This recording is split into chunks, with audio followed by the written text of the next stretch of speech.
Good Monday evening and welcome to the NCWLIFE Evening News. I'm Grant Olson. Before we get to tonight's top stories, let's take a quick look outside our weather window on this March 14th. Yeah, this coming Sunday is our first day of spring. Kind of had that look and feel about it today with clouds really rolling in this afternoon, but pretty much precipitation free during the day today, and it wasn't a bad day. Temperatures were in basically the lower 50s today as we look down at the beautiful Wenatchee Valley. And yeah, some clouds out there, and that means storm moving in and snow. In fact, be very careful if you're traveling over any area passes over the next 24 to 48 hours.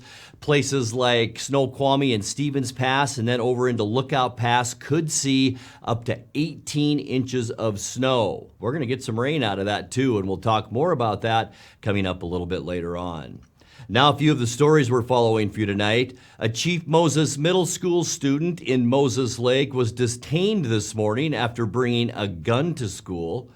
Chelan County Sheriff's deputies say a Bremerton man sped away from a Wenatchee accident in a stolen pickup Friday and crashed into an oncoming Sheriff's Patrol vehicle.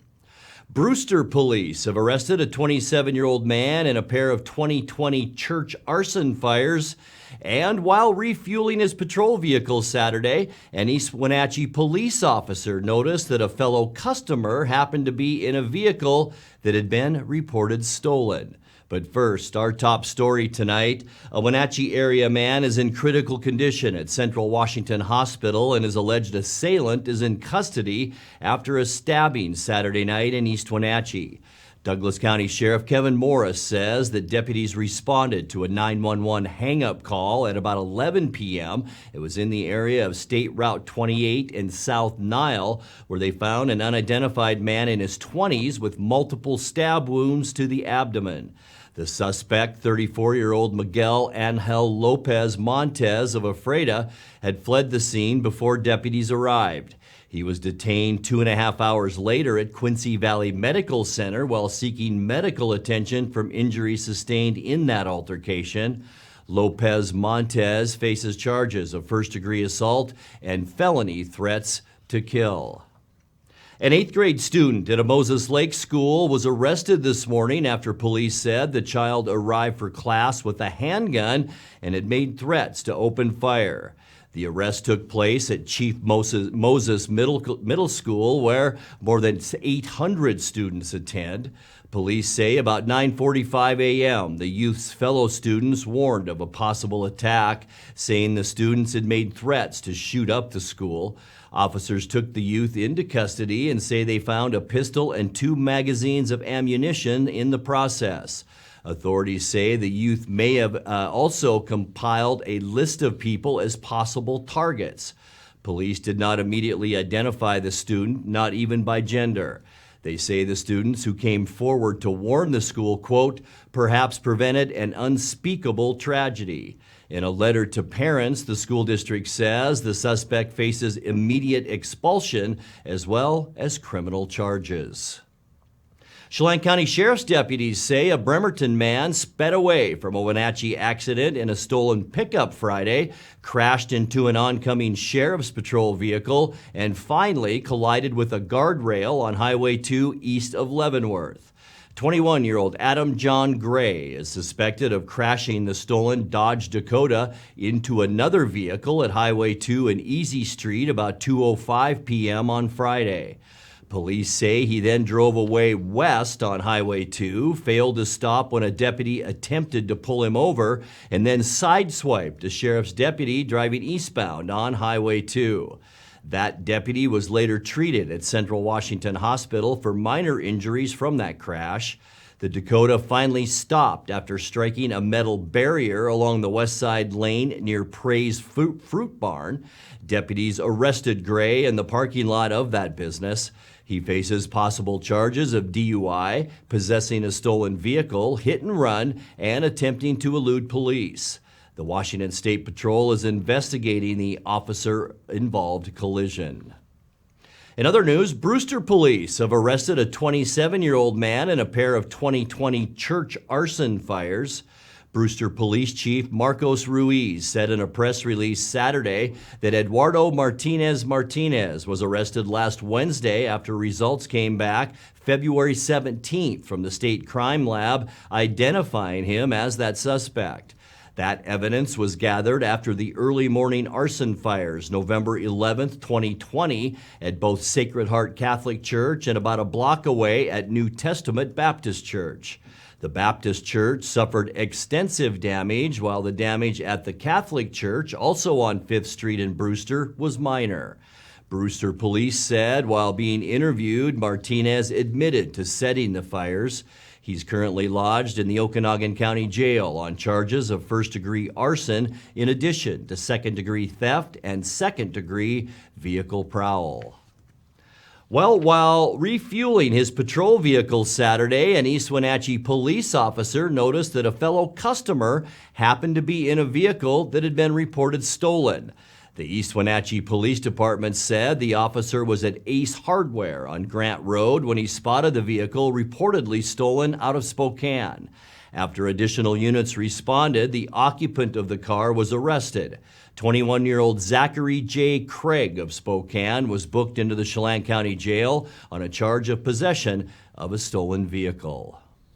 Well, when we come back, Chelan County commissioners awarded more than $710,000 in a lodging tax money to a variety of local tourism-related projects. The Washington capital budget passed last week with $1.5 billion for non-transportation projects throughout the state. And with funding on the horizon for the Confluence Parkway traffic project, the Chelan County PUD is beginning to look at how it would impact the Haran natural area. I'm Grant Olson, and you're watching the NCWLIFE Evening News.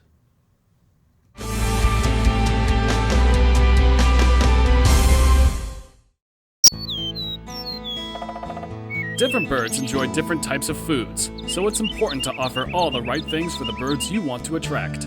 Sound complicated? It doesn't have to be. Our Flying Start Combo is an all-in-one feeder that attracts all the birds in your backyard, with seed, suet, nuts, and fruit. Stop by our store to find out how you can get started feeding the birds. Wild Birds Unlimited. We bring people and nature together. The 2022 Grant County Fair is excited to announce country supergroup Lone Star. They'll be playing at the fairgrounds Thursday, August 18th. Friday, August 19th, it's Cameron Marlowe. And on Wednesday, August 17th, it's the tribute bands Jukebox Heroes, Barracuda, and Stone in Love. 3 of the premier tribute bands on the West Coast. VIP seat tickets go on sale March 11th. The Grant County Fair, August 16th through the 20th.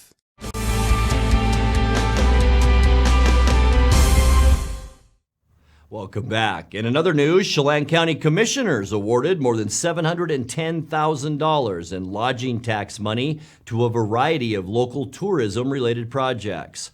The Chelan County Fair was awarded almost $25,000 to renovate the rodeo arena on the fairgrounds. Another $200,000 will go for a mobile hydraulic stage to host concerts and performances at the Expo Center. Wenatchee River County Park at Monitor will expand by 6 acres using a $250,000 infusion of tourism tax money. And the Pybus Market Charitable Foundation earned more than $175,000 to build a year-round outdoor farmers market area on the west side of its facility.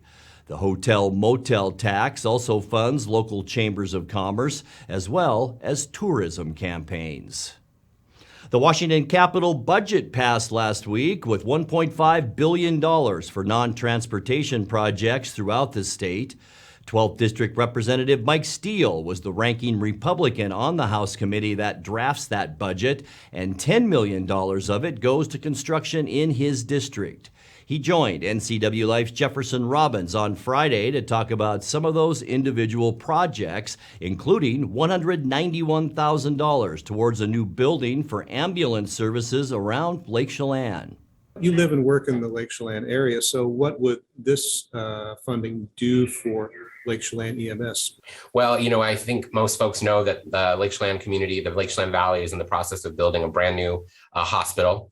And, as supply chain issues come in and as just construction in general costs go up, we're seeing some significant cost increases to that hospital. So they weren't able to accomplish, an on-site EMS building. So this money will actually go toward the design and the design phase of that building, and we'll come back in the biennial budget and hopefully get more to fund the final construction of a new EMS building at the hospital site. With funding on the horizon for the Confluence Parkway traffic project, the Chelan County PUD is beginning to look at how it would impact the Haran natural area. If it's built, the new parkway would run alongside the Haran area, which is a PUD conservation park at the confluence of the Wenatchee and Columbia rivers. The project would also involve rerouting a section of the Apple Capitol Loop Trail. The PUD is seeking public input on the matter. You can respond through an online survey at the web address on your screen starting March 21st. The agency will also host public walking tours of the Haran area as well as open house meetings, both taking place on March 30th. You're watching the NCWLIFE Evening News. Coming up next, tonight's features story and your complete local weather forecast. That and much more still to come on the NCWLIFE Evening News. Please stay with us.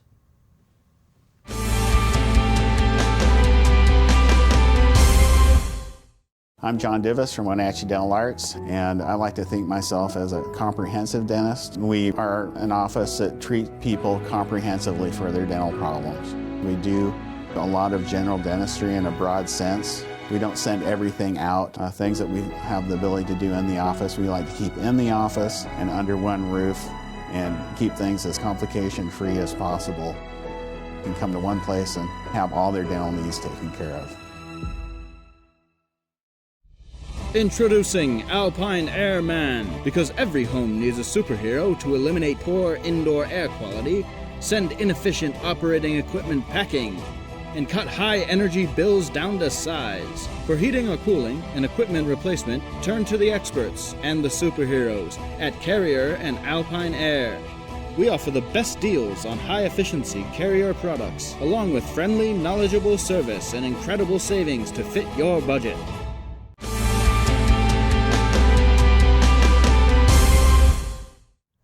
Welcome back to the NCWLIFE Evening News.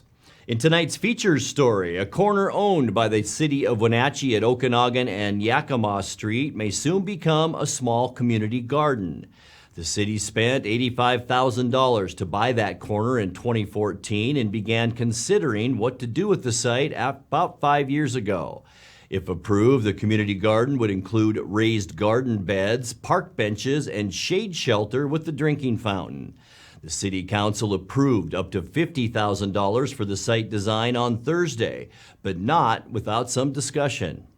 Earlier this year, February, we did a request for qualifications for an engineering firm to come in and take our concept plan and do all the survey work, the utility plans, the construction details, put all that together, so basically to create the bid packages so we be a shovel-ready project and we can take it out to bid.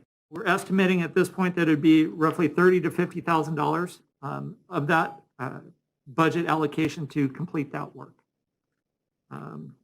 Ideally, if everything goes well, we would have a construction cost estimate by the time we go into budget for this upcoming year, so then we would know how much specifically it will cost to construct that project when it goes to bid. Looking at these numbers, it just seems for a consultant, that's a lot of money for a consultant to design a simple garden. I look at the way the public process goes, and it seems like we spend a lot of money making a lot of plans instead of actually getting the work done. I can think of a park recently where we spent quite a bit of money getting all the plans done, and by the time it came time to build the park, we were out of money, and we had to pull a lot of money out of our general fund for that. I am not opposed to this park. I think it's great. I'd love to see some benches there, but to spend $30,000 to $50,000 for a consultant for a park that, or a public garden that is so small, just boggles my mind how we can spend that kind of money rather than just putting the work in. In this particular project, there would be electrical, water, domestic and irrigation. You're going to have construction details for the raised beds themselves. You'll have grading plans. There'll be paving plans, layout plans that go along with that because there are sidewalks and walkway system. You'll have a little bit of structural element for the shelter, the shade shelter, and the pad for the shed. We're planning on buying a prefab shed for the tool storage. And not unusual on projects to spend 10 to 15% on designs, architects, those sorts of things. If it was your house, if you were designing a house, or if we design a building, right? The construction costs or the design fees are, that. So I think if we're in the $250,000 to $300,000 range for construction, that this is probably within what you would normally see for a construction project.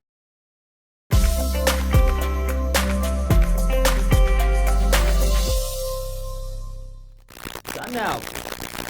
The Washington weather forecast. Hope you had a fantastic weekend. I'll tell you what, no complaints weather-wise. Mid-50s Saturday, upper 50s yesterday. Today, a few more clouds, especially as we look up towards Billy Goat. That's our Billy Goat Sky-Fi Tower camera. You can just see Pateros right there, and right here is Brewster. Of course, the Methow River, and here's the Methow River leading into the Columbia River. And it was a cloudy day all over north central Washington today. Showers began late this afternoon, and that'll continue tonight. We'll get to that in a second. But 53 degrees, our unofficial high today, and that's a tick above where we should be at 52 for this time of year. 70, our record high. Wouldn't that feel nice? That was set back in 2015. We started off on the very mild side today at 41, 33 is normal, and 22 our record low, and that was set in 1969. We did pick up 3/100ths of an inch of moisture. That was that rain yesterday morning. Gets us now to 1.63 for the year. Sunrise 7:15, and the sun sets now as we sprung forward on Sunday. Our sunset now at 7:05. Let's take a look now what we can expect as we get you into our Tuesday forecast. As I mentioned, rain likely tonight, maybe a few scattered showers in the morning, and then a nice afternoon, but expect some windy conditions, especially here in the Columbia Basin, also around the Waterville Plateau. We could see a lot of wind tomorrow. 58 in Moses Lake, 57 for Ephrata, 56 your high temperature in Quincy. In Wenatchee, we will see a nice high temperature tomorrow of around 52 degrees. We're going to see some wind as well, about 15 to maybe 20 miles an hour at times. Tonight, cloudy skies, big west to southwesterly flow moving into Washington. Our area of low pressure is stationed right off the coast of BC, and it's swinging that moisture our way. So here we go tonight at about 10 o'clock. 80% chance of rain. Tonight's low temperatures in the upper 30s. For Tuesday, here's our wind. Remember the red areas, windy conditions. We'll see that right along the edge of the clouds. Won't be bad as far as highs go, though, with highs around the low 50s. For Wednesday, partly cloudy skies. A quiet day on Wednesday. Seasonal high temperatures into the low 50s. A few 40s in the Cascades, but that's about it. A mild day for Wednesday. St. Patrick's Day on Thursday, and it doesn't look bad. Mostly cloudy skies. There is about a 30% chance of rain showers, very scattered as we get you into Thursday with high temperatures near 50. And then towards the end of our work week on Friday, cloudy skies. There is a chance of some evening rain showers as once again that westerly flow brings wave after wave of moisture our way, and that will be a likely chance for rain Friday night with highs Friday in the low 50s. For Saturday, mostly cloudy skies, a less chance that we'll see some wet stuff on Saturday, and it will be nice with high temperatures near 50 degrees. Our first day of spring is on Sunday, and it'll be kind of a spring day. Partly cloudy skies, seasonal highs with temperatures near 50 before this next storm system moves in, and that'll be towards the first part of next week. Let's take a look at that 7-day forecast now. Very mild overnight once again tonight, but that's going to be because expect rain showers overnight tonight. 39, 52, and wind for Tuesday, and then back to the rain showers. We'll see scattered showers moving into Thursday. Shamrocking on Thursday with a high of 51. We'll see some more rain showers, especially in the evening hours on Friday, and 52. Cloudy with a 30% chance of rain on Saturday and 50. And then by Sunday, our first day of spring, partly cloudy and seasonal with high temperatures near 50. And that's a look at your North Central Washington weather forecast. Coming up next, tonight's sports report with Eric Granstrom and more as the NCWLIFE Evening News continues right after this.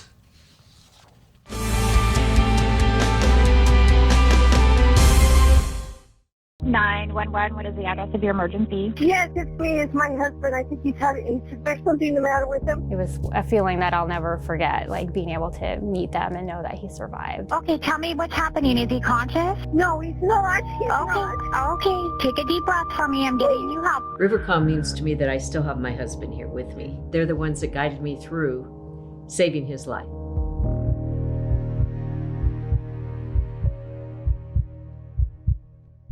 News, weather, and sports. It's all here weekdays at 5, 6, and 10 on your local news source, the NCWLIFE channel.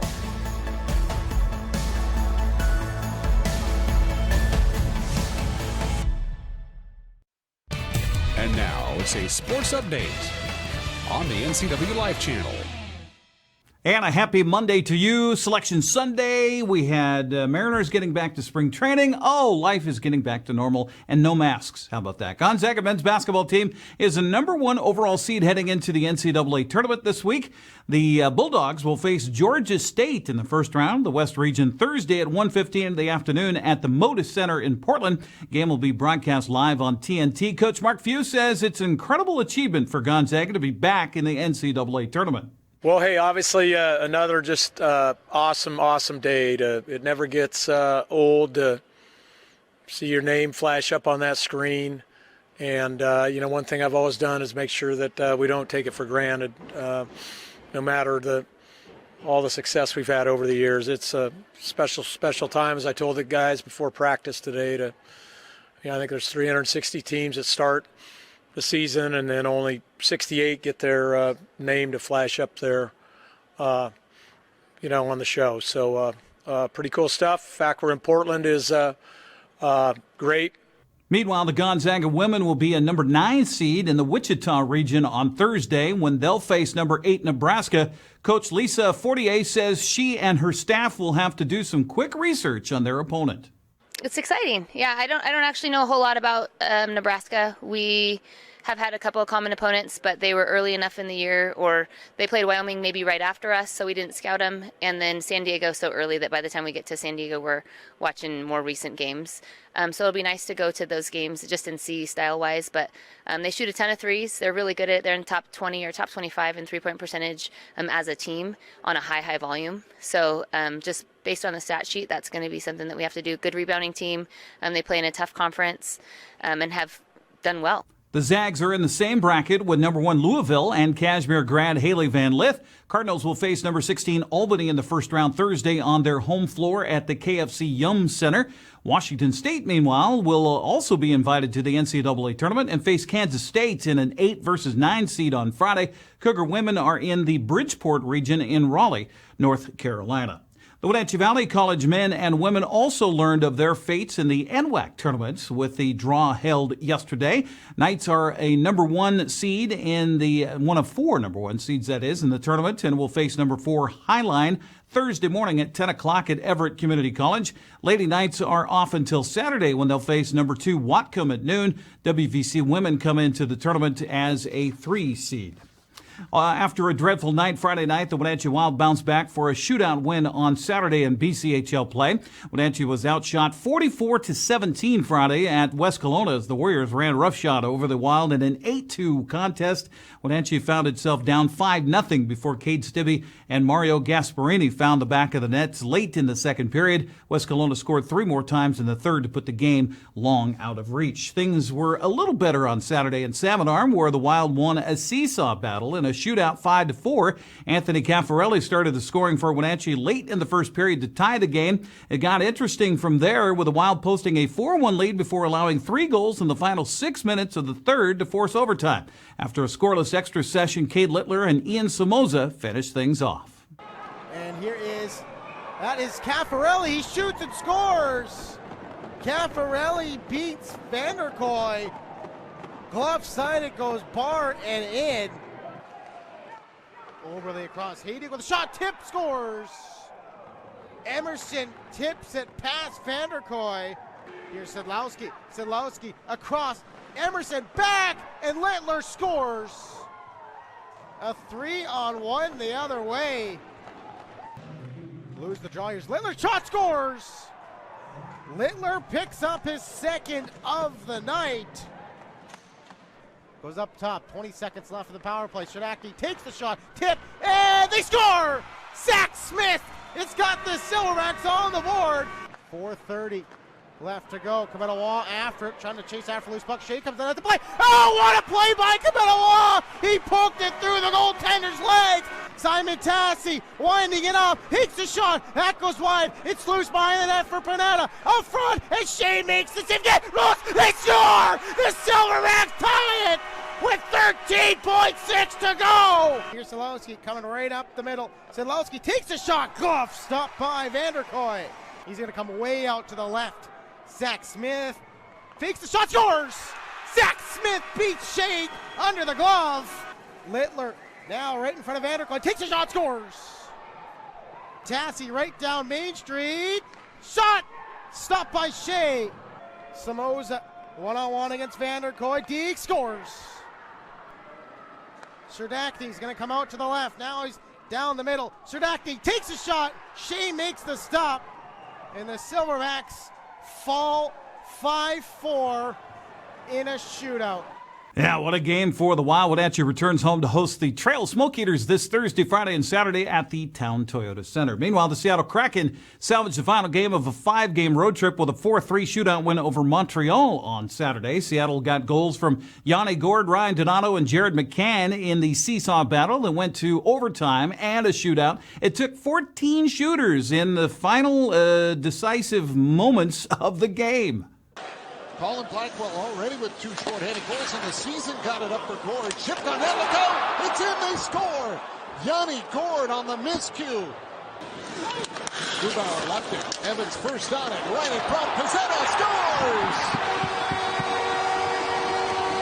Now Vince Dunn will lead the rush. Dropped it. Johansson snapped it wide. Rebound. Scores! Ryan Donato fires it home. Here's Johansson in front. McCann scores! Jared McCann with a snapshot into the top corner. Rebound in front. Oh, Rem Pitlick had the wide open net and missed. Romanov scores! Suzuki down the wing. Into the Seattle zone. In front. Scores! Larson put it in his own net.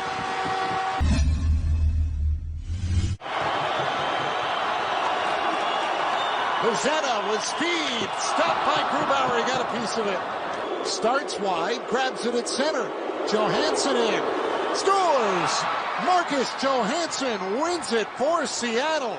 Seattle returns home to host Tampa Bay on national TV Wednesday at 7 at Climate Pledge Arena. That's a look at sports news. I'm Eric Grandstrom. Grant, back to you. Thank you very much, Eric. And now let's check in with Dan Kuntz for a look at what's coming up tomorrow morning on Wake Up Wenatchee Valley. Dan? Thank you very much, Grant. Of course, St. Patty's Day will come your way on Thursday. I can't do that. Dave Harold will be my guest tomorrow. Dave Harold is one of the organizers of the World's Shortest Parade. It's back after some COVID issues. Everything's back after COVID issues. Thank goodness for that. But the St. Patty's Day Parade coming up on Thursday. Dave Harold will talk about that, my good buddy from Sunny FM. And we'll get your day going with that wet and windy forecast and everything else you need to start your Tuesday. We invite you to start your day with us here on the NCWLIFE channel. Wake Up Wenatchee Valley, live and local at 7 a.m. on Tuesday morning. Grant, back to you.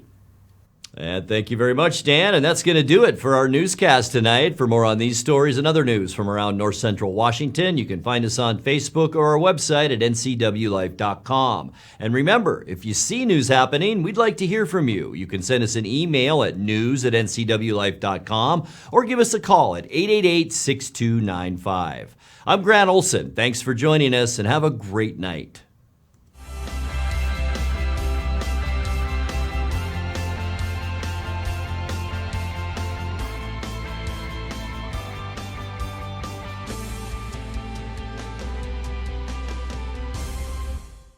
News, weather, and sports. It's all here weekdays at 5, 6, and 10 on your local news source, the NCWLIFE channel.